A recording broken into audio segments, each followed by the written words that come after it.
MD वार्ता live news YouTube portal पर मैं हूँ आपका दोस्त लाल कृष्ण दुबे।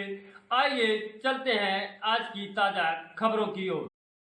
जहानागंज राम जानकी मंदिर पर बड़े ही धूमधाम से मनाया गया भरत मिलाप उत्सव। भरत मिलाप हिंदुओं का प्रमुख उत्सव है। यह उत्सव विजयादशमी के अगले दिन अर्थात आश्विन शुक्ल एकादशी को मनाया जाता है। इस दिन भगवान श्री राम 14 वर्ष की वनवास के बाद अयोध्या वापस आकर अपने छोटे भाई भरत से गले मिलते हैं। इस उत्सव का उल्लेख वाल्मीकि रामायण के उत्तरकांड में दिया गया है। भरत को जब ये पता चला कि माता कैकेयी ने उन्हें राज सिंहासन पर बैठाने के लिए राम को 14 वर्ष का वनवास दिलाया है, तो वह माता से भला बुरा कहने लगे और राम को वापस लाने के लिए वन की ओर चल दिए। उधर वन में प्राकृतिक शोभा से युक्त दर्शनीय स्थल चित्रकूट पर्वत पर निवास करते हुए राम सीता प्राकृतिक छटा का आनंद ले रहे थे। सहसा उन्हें चतुरंगड़ी सेना का कोलाहल सुनाई दिया और वन्य पशु इधर उधर भागते हुए दिखाई दिए। यह देख राम लक्ष्मण से बोले, ऐसा प्रतीत होता है कि इस वन प्रदेश में वन्य पशुओं के आखेट हेतु किसी राजा या राजकुमार का आगमन हुआ है। तुम जाकर इसका पता लगाओ। लक्ष्मण तुरंत एक ऊंचे वृक्ष पर चढ़ने लगे। चढ़कर उन्होंने देखा कि उत्तर दिशा से एक विशाल सेना हाथी घोड़ और अस्त्र शस्त्र से सुसज्जित सैनिकों के साथ चली आ रही है, जिसके आगे अयोध्या की पताका लहरा रही है। लक्ष्मण समझ गए कि वह अयोध्या की सेना है। राम के पास आकर क्रोध से लक्ष्मण ने कहा, भैया, कैकेयी का पुत्र भरत सेना लेकर इधर चला आ रहा है। वह वन में अकेला पाकर हमारा वध कर देना चाहता है, जिससे निष्कंटक होकर अयोध्या पर राज कर सके।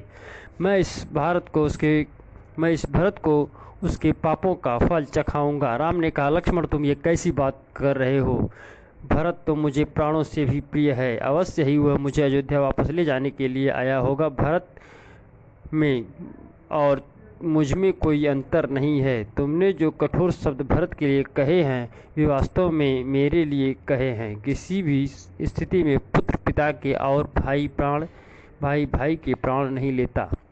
राम की भर्त्सना सुनकर लक्ष्मण बोले, हे प्रभु, सेना के साथ पिता जी का श्वेत छत्र नहीं है, इसी से मुझे आशंका हुई, मुझे क्षमा करें।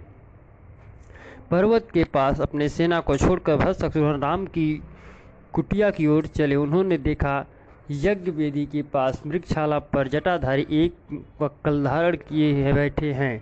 वे दौड़कर रोते हुए राम के पास पहुँचे। हे आर्य कहकर वे राम के चरणों में गिर गए। शत्रुघ्न की भी यही इच्छा अवस्था थी। राम ने दोनों भाइयों को हृदय से लगाया और पूछा, पिताजी तथा माताएं कुशल से हैं ना? कुलगुरु वशिष्ठ कैसे हैं? तुमने तपस्वियों जैसा वक्कल क्यों धारण किया है? रामचंद्र के वचन सुन भरत अस्फुरित बोले, भैया, हमारे धर्म पारायण पिता स्वर्ग सिधार गए। मेरी माता ने जो पाप किया है उसके लिए मुझ पर भारी कलंक लगा है। मैं किसी को अपना मुख नहीं दिखा सकता। मैं आपकी शरण में आ गया हूँ। आप अयोध्या का राज संभाल कर मेरा उद्धार करें। संपूर्ण मंत्रिमंडल, तीनों माताएं, गुरु वशिष्ठ आदि सब यही प्रार्थना लेकर आपके पास आए हैं। मैं आपका छोटा भाई आपके पुत्र के समान हूँ। माता के द्वारा मुझ पर लगाए गए कलंक को धोकर मेरी रक्षा करें। जब राम भरत मिलाप हुआ तो भरत राम को लिपट कर रोने लगे। वह दृश्य बहुत ही मार्मिक था। भरत ने राम से कहा कि अयोध्या पर राज करने का अधिकार सिर्फ आपको है, आपकी जगह कोई भी नहीं ले सकता, और राम से अयोध्या वापस चलने की जिद करने लगे। इस दृश्य में भाइयों के बीच प्रेम की पराकाष्ठा को दर्शाया गया है। राम ने कहा कि मैंने पिता को वचन दिया है कि मैं 14 वर्ष का वनवास पूरा करके ही अयोध्या लौटूंगा। तब भरत राम की चरण पादुकाएं सिर पर रखकर अयोध्या ले आए और उन्हें सिंहासन पर रखकर सेवक के रूप में राजकाज संभालने लगे। ये सारा दृश्य आजमगढ़ जनपद के जहानागंज मार्केट के श्री राम जानकी मंदिर परिसर में बखूबी दिखाया गया।